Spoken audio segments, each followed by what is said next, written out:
Stand by to initiate release sequencer. On my mark. 5. We're on express elevator to hell. Going down. 2. 1. Mark.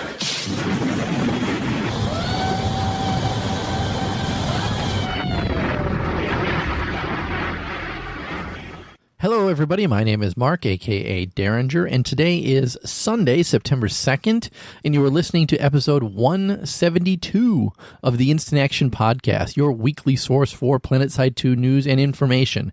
As always, I'm brought to you by great listeners like you via the Support the Show tab on instantactionpodcast.com.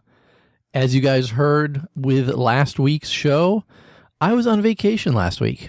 So that basically means that I haven't played Planetside 2 in an entire week. I haven't played any video games in a week, which, I'm not going to lie, felt a little odd because I usually log in and play something, usually Planetside 2 for a few hours a night every week, and just to not do that, very, very odd.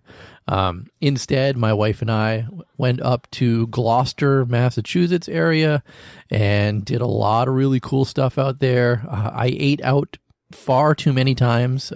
We don't eat dinner out a lot at restaurants just because of the cost. And to do that for an entire week, it was kind of eye-opening how expensive restaurants can be, especially if you go to good ones. But I will say she and I ate a lot of amazing food while we were out there. I had sushi one night, which was awesome. I ate a lot of salads, which was odd, but every single one of them had something additional on it, whether it was blackened chicken or barbecue chicken, or I had salmon on it one night. I had lobster on a salad one day for lunch. But again, tons and tons of good food. And we'd never actually been to that part of Massachusetts before. And yes, I've lived in Massachusetts my entire life, but I live so much closer to the area called Cape Cod that's where we spend all our vacation time. And other than that, we go up to New Hampshire or we go up to Maine. We never stop in the Gloucester, Rockport, Salem type areas. Yeah, we did Salem one day, which if you've heard about Salem witch trials, which everybody has, there were so many kitschy Salem witch stuff in that town. We did all that stuff and really, really had a good time. But just for a moment, I want to talk about it because the best thing that we did on vacation, the most interesting thing that we did on vacation was we went on this hike of a place called Dogtown in Gloucester. And I would definitely recommend, after you hear me, if you want to hear more about it, is just Google, Dogtown, Massachusetts in Wikipedia. But Dogtown is basically an abandoned settlement on Cape Ann of Massachusetts. And we're talking Revolutionary War time, where people were trying to escape from pirates and the English and stuff like that. So they created this town in the middle of basically nowhere. And it's so far away from the coastline that they were protected up there. But eventually people moved away from it and back into Gloucester, and the shipping industry and everything in Gloucester is huge. So they moved back down to the coastline for that. And this town basically became abandoned. And what we did one day is spent the morning in Dogtown because there's tons of trails going through there. You can see a whole bunch of abandoned cellar holes of these houses, and you can see where they're kind of built up with stone and stuff like that. And they're basically just pits in the ground. But it's so cool that there can actually be a cellar from a Revolutionary War time just sitting there in the middle of the woods. And the other cool thing is, and you'll see on this week's cover image for the show, we did a tour, not a tour, it was basically by ourselves. We went through and found all these things that are called Babson's boulders, and there's this guy named Babson who created Babson College. If you're in the Massachusetts area, you're familiar with that. He had sayings carved into these rocks by unemployed Finnish workers, stone cutters during the Depression. And they're just really cool sayings that are just, and again, these rocks are just in the middle of the woods, and they have sayings carved on them. Like some of them, the cool sayings on them include, Things like never try, never win, or keep out of debt, be clean, work, be on time, study, prosperity follows service, get a job, things like that are carved onto these rocks themselves. And again, they are just sitting in the middle of the woods, and it's just so weird to kind of see these just in the middle of nowhere. And there's some interesting paths that you take to go on them. At one point, we had to cross railroad tracks. It was a very Stand By Me-ish moment as my wife and I are running along the railroad tracks, hoping to dodge a train that could have been coming. Again, it was a great time, and this was the most fun that I had out there, going from rock to rock to rock, finding them all, because, again, they're just kind of out there in the middle of nowhere, and getting pictures of every single one of them. And like I said, you'll see if you check out this week's cover image, I'm using the phrase never try, never win as the cover image for this week's show. And I think it's very apt based on what I'm going to be talking about this week. And so, as a perfect segue, what's in store for this week's show? Well, first I have the August 29th PC hotfix to talk about. But again, that's not even the most exciting news this week because we got treated to another dev live stream on August 30th. After that, I'm going to spend some time talking about the biggest thing that was teased on that live stream. And then I'm going to finish the show with just talking about the donations for Ripple's charity that I received and what we're going to be doing with that, and also a bunch of listener email. So strap in as we hot drop into another episode of the Instant Action Podcast.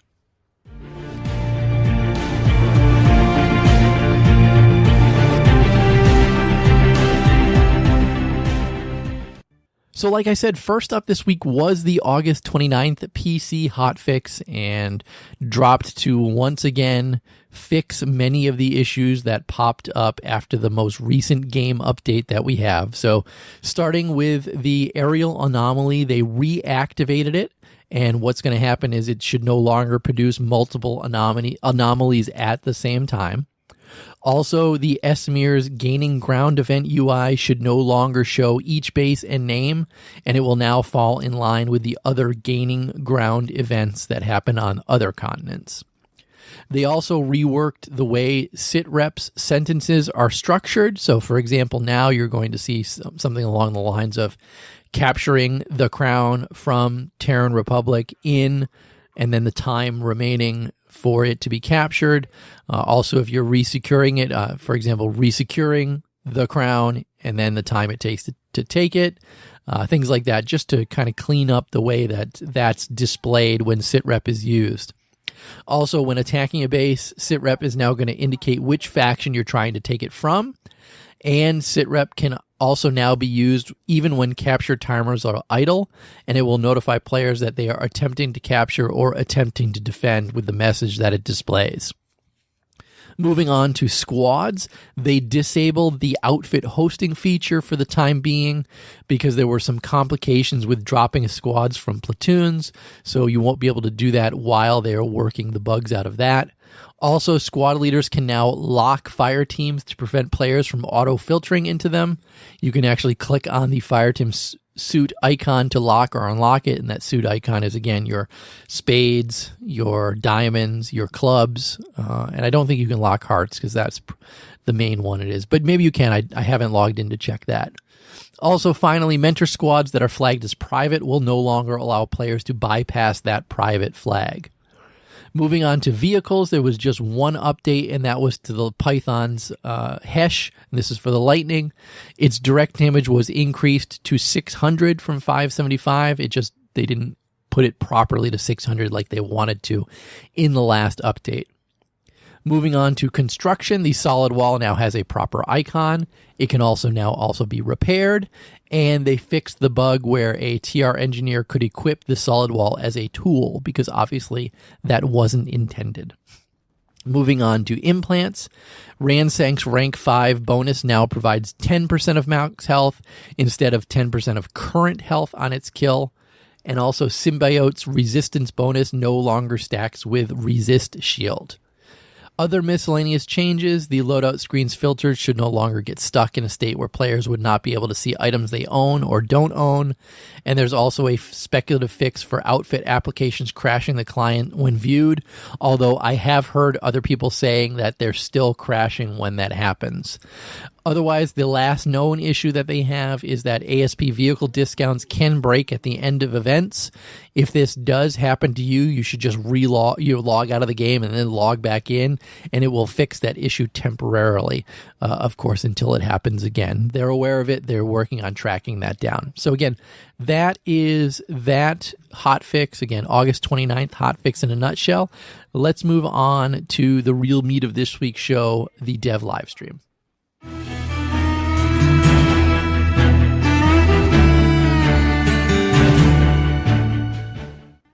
All right, so let's dig into this second topic, and that was the August 30th dev live stream. If any of you saw on Twitter, I tweeted that I was not going to be able to make it because, as I said, I was on vacation, and also it's my wedding anniversary, so I did not make this live stream, which I was sad about, but don't worry, everybody sent me emails about what I missed almost immediately after it ended. So let's talk about what we got on this live stream. So first, they brought Paul. The beginning folks on the live stream this time were Nick, Paul was on, and Rel was on as well.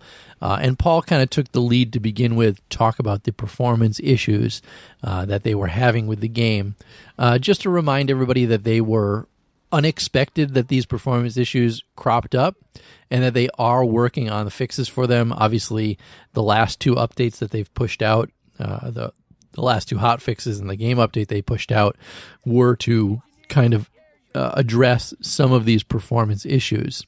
And what they found was that there was some UI and coding working on the UI that was not showing up. And that's what was causing a lot of the terrible performance. Now, they've addressed most of it, but they are still having some issues with vehicle deaths that are compounding performance issues. Again, they are working on all those things. They also said that they've had issues with other ISPs. They said Orange in particular in Europe. I say Europe, but I don't know if it's technically Europe or not. But either way, they are having issues with other ISPs and their connections, which are also degrading some of the performance on some of the non-US servers. So it's good to hear that, Paul coming right out and saying, we are aware that we're still having performance issues. We are still working on them. They are aware that players are upset about them. They're upset about them as well. And they're working on everything. They also mentioned stuff about their LUA scripting, which is solving some of their issues. They also talked about an old system running on a server that was not getting used. Therefore, they're removing it to increase server performance as well. But again, they're working on it, and they also tease that they're working on a massive technical undertaking that will have some performance gains. Again, that's from Paul, so we'll have to kind of just wait and see what that is, because they didn't give anything more than just a tease on what it is. So again, good to hear him talk about stuff like that and say they are working on it, they are aware of it, it's upsetting to them as well. And good that that's the first thing that they talked about on the live stream, because that shows you that they care about the performance issues and aren't willing to just throw that at the end of everything else and say, oh yeah, by the way, performance, we're working on it. So glad to hear them talk about it right up front and right at the beginning of the live stream. After that, Nick took over and spoke briefly about the Tokyo server that they're spinning up. And we've talked about this one in the past. This is supposedly to pull some of the issues with Asian players playing on the Connery server and having terrible ping over on the Connery server. So the talk is to spin up a server on Tokyo, have a lot of those players move there so they get better ping and experience a better game. And in turn, the players on Connery don't have to deal with players that have a high ping. And you guys all know how you playing against people with terrible pings and what that does to hit reg and stuff like that. So Nick did say that they have named the Tokyo server. It's going to be called the Soul Tech server. We've heard the name before, so it's not new. They've been working on it in the background for a while now, but other priorities have taken all of their stuff. They are making it a priority right now, and they are actually running internal tests on it right now. And they do have it set for the live environment, but just haven't rolled it out yet. So the goal of this, again, like I said, is to move players from Connery over to Soltech so that they have better ping. And what Nick said, their plan on this, and he said, of course, things could change, but what they want to do is allow anybody playing on the Connery server right now to migrate their character over to Soltech with no help from customer service or anything like that. You'll just be able to hit a button or something, and then bam, your character will be on Soltech, and you can play on Soltech. And what he wants to be able to do is allow people to bounce back and forth between Connery and Soltech so that you can test it out on both servers. And then ultimately make a decision on where you want your character to be. And then at some point, they'll shut off all transfers, and everybody who's still on Connery will stay on Connery. Everybody who's migrated over to Soltech will be on Soltech. So if you're a player on Connery, you should be looking forward to this. And especially if you're an Asian player playing on the Connery server, this should be huge news for you, because getting your pings under control will stop a lot of the hate towards you and also give you a better game experience on this server as well. Next, they told Paul to take a hike, and they brought in Garrett, who wanted to talk about some of the squad features and changes that they've made to the game. And he talked about lots of little quality of life improvements that they've made since the last update. They're trying to build up the system so that it feels like squads are less unwieldy and not as much as an afterthought as they kind of been in the past. He talked a bit about fire teams and how they were very highly thought of a few years back, but added hastily, and then people didn't use them. So the goal there was trying to make them easier to use and have more power within the game itself. And hence, that's why we're getting all that stuff that we have now. He talked a bit about mentor squads, how some players have that vested interest in helping other players, and it's in the game now, and they want to build more features into it. From there, Rel chimed in as well. He said that we're going to see some other changes in the next update, which could be seeing and setting fire team leaders, always filtering fire teams, but they also can be locked to not auto-filter. They talked a bit about placing fire team waypoints for all squads in a platoon. They talked a little bit about colorblind friendliness. Garrett said he is colorblind, so for all you colorblind players out there, note that you have a dev who shares your malady and can also relate and should hopefully be able to bring more colorblind friendly things to this game. Rel also talked about the fact that they want to add missions for fire teams, better sit rep things, better defensive markers, things like that. But they have a lot of squad changes kind of in the back end that they need to flesh out a bit more, and things are kind of a little mess at this point. So there's that. And then he kind of also talked about the elephant in the room, which is orders chat. And he said, orders chat is gone. There was too much abuse towards it, basically. And they replaced it with sitrep, which will be fleshed out more and more into the future. So we're never getting orders chat back. You just got to deal with it. Sitrep is here to stay, and we'll be using sitrep from here on in.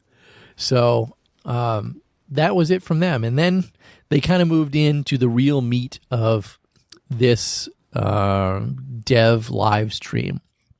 And that was the announcement that they have been working on the next continent. And that next continent will be Oshur. And they said it's much more similar to Planetside 1's Sisor than the original Oshur.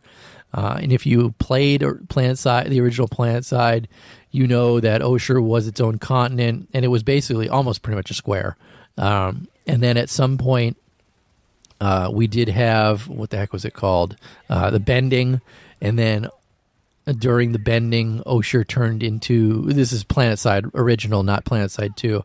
It turned into battle islands, and it's kind of a mix between that and Sisor from Planetside 1 now. There aren't necessarily battle islands built into it, but there are multiple islands on Oshur, and they've also put in that there are no warp gates on Oshur, which is interesting. Instead, you're going to spawn on Bastion fleet carriers, and you'll be able to get aircraft and vehicles from the fleet carriers, and then move out onto the continent itself. In fact, they did say that the continent is not very infantry movement friendly. It's infantry friendly because there are certainly specific areas where infantry makes sense, but it sounds like you're really going to need to fly or drive something to get around this continent. So note that there are some main infantry areas. So don't think that this is just a vehicle continent, because it's not. It's just that you're going to need vehicles to get from one place to another. And again, it's a very, very, very, very rough work in progress at this point. But a lot of the bones are there. Rel was saying how he's loved playing with the map editor to kind of create the stuff. And the stuff we saw there was about 4 days worth of work. Asset development has taken a lot longer than that. And they've actually been working on this continent for a while and just kind of kept it under their hats. Rel said that we're looking at varied biomes. So you have things like a crystallized forest, you have lush jungles, hot springs, plains, things like that within the game, within the continent itself. And apparently it's going to tie directly into the lore. There is some quote-unquote Vanu tech at the heart of the continent, which is attracting us. They talked about a submerged artifact that is emitting some sort of energy or radiation that could be influencing the environment itself. The map is currently going to be about the size of Indar. There's some talk about environmental hazards that we could potentially see there. Rel showed off some sort of underground cave system, which isn't exactly like the caves from the original Planetside, which I hated, by the way. But there is some sort of cave system that they're working on, which could be used for infantry movement in the game. It sounds like there are some Skylance batteries that are being placed throughout the island. What you're going to do is potentially capture them, and that's going to damage enemy Bastion fleet carriers, and that could potentially be the way that this continent is captured. All in all, a lot of cool stuff that we saw here. I'm really, maybe you don't hear it in my voice, but I'm really, really excited that we have a new continent coming to the game itself. But I'll save that to the next topic when we get there, because then after they previewed Oshur, showed some pre-rendered video of it. They weren't there on live. It was all pre-rendered video that they were showing. But they opened it up to some questions. And the first question that came up was regarding the PlayStation 4 update for Planetside 2, because now it's been quite a few weeks since the PC game update has dropped, and we have not seen a game update for the PlayStation 4. And Nick was quick to say that when they deployed it to the PC side, the game update, they broke a lot of stuff. Hence the 2 hot fixes that they've had in the 2 weeks following this game update. So they push it out to the PC. They also had the game update ready to go for the PS4. Then when they discovered all the broken things on the PC side, they needed to basically start over from scratch on the PS4 side. And since we've had 2 weeks of game updates or game hotfixes for the PC side, they've kind of had to restart the clock on all the PS4 changes as well. As they fix everything on the PC side, they have to fix everything on the PS4 side. And it sounds from like what Nick's saying that that's a little more difficult than just fixing it. So they did say that we can most likely expect a PS4 game update this coming week. We're not going to get it on the 3rd because that's a holiday. I don't think in the U.S., I don't think anybody's going to be in that week. I would guess probably Thursday of this week we'll see a PS4 game update for EU and U.S. servers. They also did state that they're working on some performance issues and fixing some hitching issues on the PS4. They have some very good leads on that, and they're hoping for some significant stability gains in the next update, or if not that, the update after that. Other than that, another question came up about the ASP respec. That's on their radar, but it's not planned to be implemented until probably next year. And they're also talking about coming up with some new ASP skills while they're working on it. And really, Nick closed the show, and this is a quote directly from him, and he says, "Keep playing, and we promise there will be some absolutely amazing stuff by the end of the year." I'm going to hold you to that, Nick, because if you can get Oshur out before the end of the year, I'll believe it. But I will keep playing based on what you guys have shown off and what you guys say. You've got me. But with that, let's move on to this week's Veteran Voice before we move on to topic 3. Take it away, Romus. Being a ground pounder is a non-negotiable part of being on Araxis. You are guaranteed to spend a large amount of time beating your boots against the mud. This means you're going to be shooting what is referred to as small arms. Most of these are pretty straightforward. Aim the pointy end at the bad guy and pull the trigger until a satisfactory amount of holes appear in your target. This method of holding down the trigger and waiting for things to die is called spray and pray, because you're going to be hosing down the enemy praying that they die. This tactic, of course, is only really effective with the mighty Terran Republic's T7 minute chain gun. For everyone else not wielding the bullet equivalent of a fire hose, you need to learn how to burst fire. All weapons will lose accuracy when holding down the trigger, making them less effective over time. Stopping fire for a split second allows you to regain precious accuracy, meaning that instead of making a Vanu-shaped outline on the wall while they vaporize your face with their overgrown flashlights, you will be able to discover if Vanu are indeed purple on the inside too. I'm still not sure, but boy howdy am I gonna keep checking. Remember, the only difference between a scrub lord and a Superman is learning from your mistakes. Now, if you'll excuse me, Loggins over there needs some attention. Back to you, Derringer. Loggins, you dipstick. Get that prowler out of here. This garage is for my harasser, not your 10-done, stupid deal. Get lost, you dunderhead. Don't bother Captain Mustard. I don't have time for your BS right now. All right, topic number 3. I just want to do a little bit more on the announcement of Oshur itself. Because if you go onto the Planetside 2 website now, you can actually see that they've got stuff about Oshur. They've got some pictures of it. They have a map of what they think it's going to look like, or kind of just a high detailed map of it. You can see that they're talking about potentially 3, 6, 9 Bastion fleet carriers being available on the continent itself. There are at least 4, 8, 12 different Skylance outposts for Skylance batteries. There are 4 large facilities within the game itself, within the continent itself, and it looks like another 6 small facilities within the game itself. And there's also something that they've got listed as shallows, and I'm not sure if that means it's just shallow water where people can run across, or if it's some sort of underground type of thing. I'm not entirely sure, but it will be interesting to see what they do with that. Again, it's very, very rough what they've got here, but I'm very, very excited that they've talked about finally releasing another continent. Of course, I thought we'd get Cirrus before we'd get Oshur, but apparently Oshur's going to come first.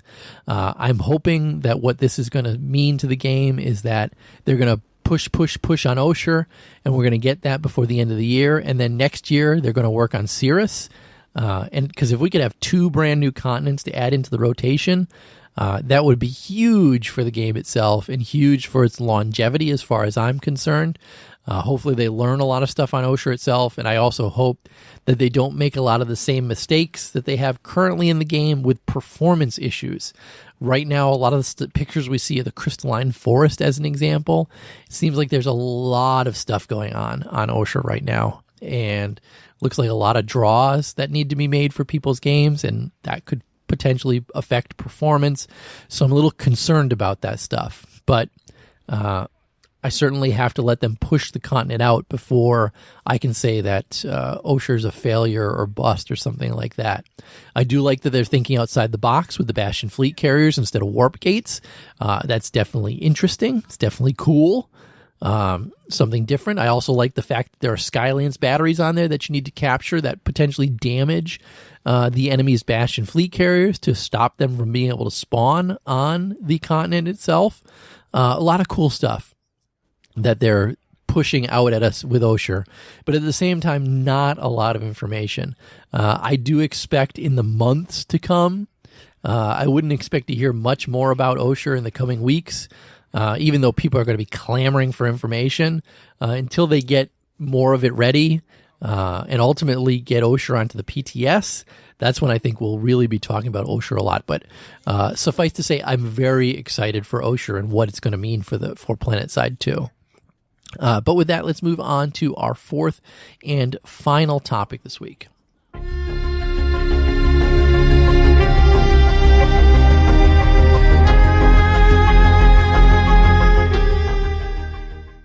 And that last topic, as promised, when I began the show beginning this month, I talked about making donations in my friend Ripple's name to his charity of choice.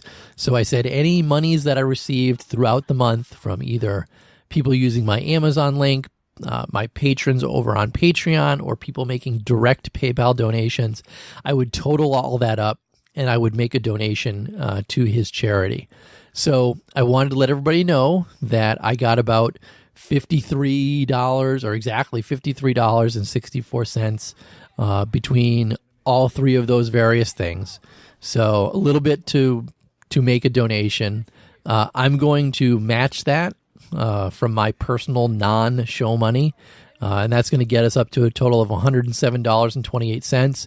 I'm going to round that up to an even $110. So for the Instant Action podcast and its listeners, I'm going to make a donation of $110 to Ripple's charity. And for those that are curious, that charity is Children's Haven in Douglas, Massachusetts. I will get in touch with them this week and see what the easiest way it is for me to get them that $110 donation from, like I said, the show and listeners like you guys. So I want to thank everybody who did that. It really means a lot to me, but more than anything, if Ripple was still with us, I know it would touch him as well. I still miss him an awful lot within the game itself. But enough of that. Let's move on to housekeeping this week. Housekeeping. Housekeeping. Come back later, please. Housekeeping. Not now. Housekeeping. Go away. I coming anyway? And in housekeeping, I got quite a few emails. A lot of them are quick ones about Oshur, but let's roll through these right now. The first one I got was from Phoenix Briggs, and he wrote, "Hey man, I just found your podcast on Google Play.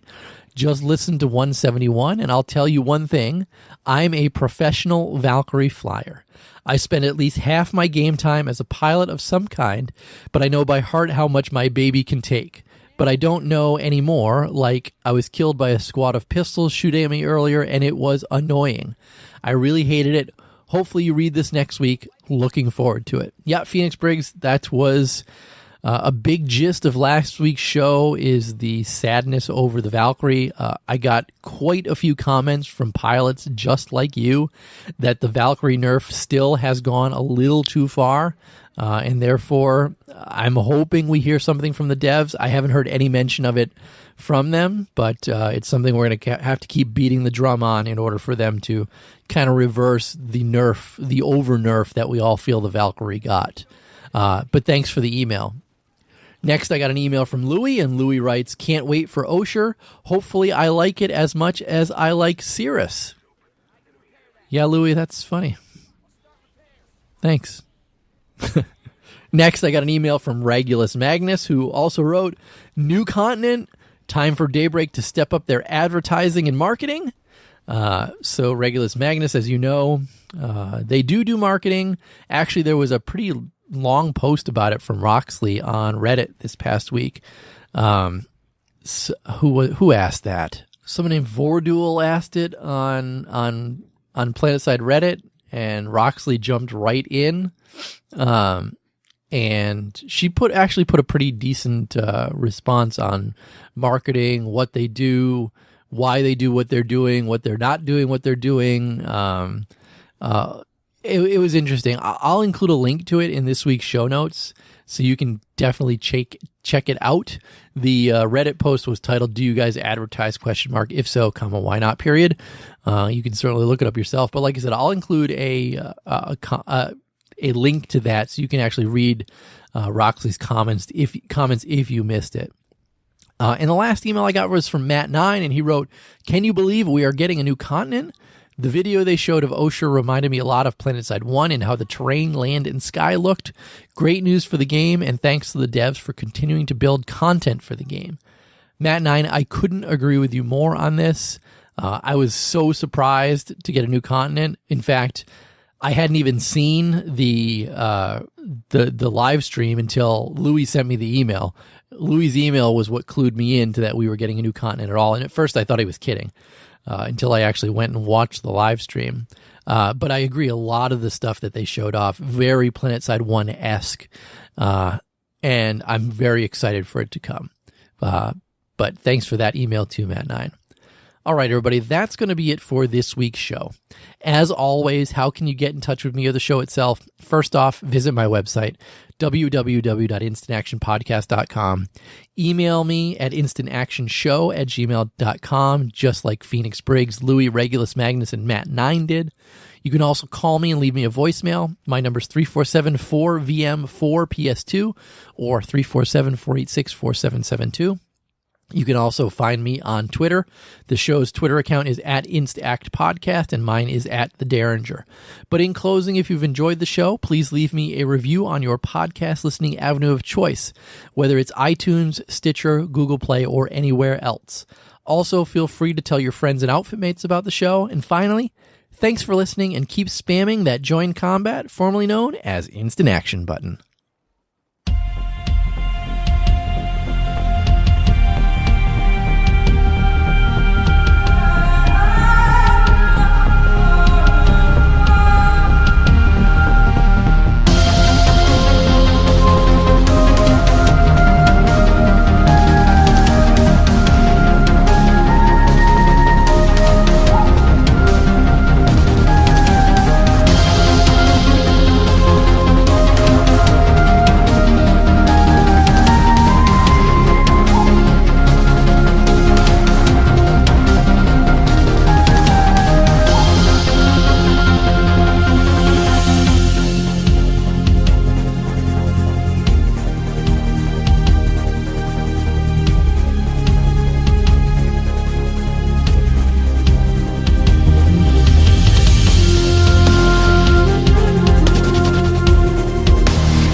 So on the Instant Action podcast this week, and I listened to that, Derringer.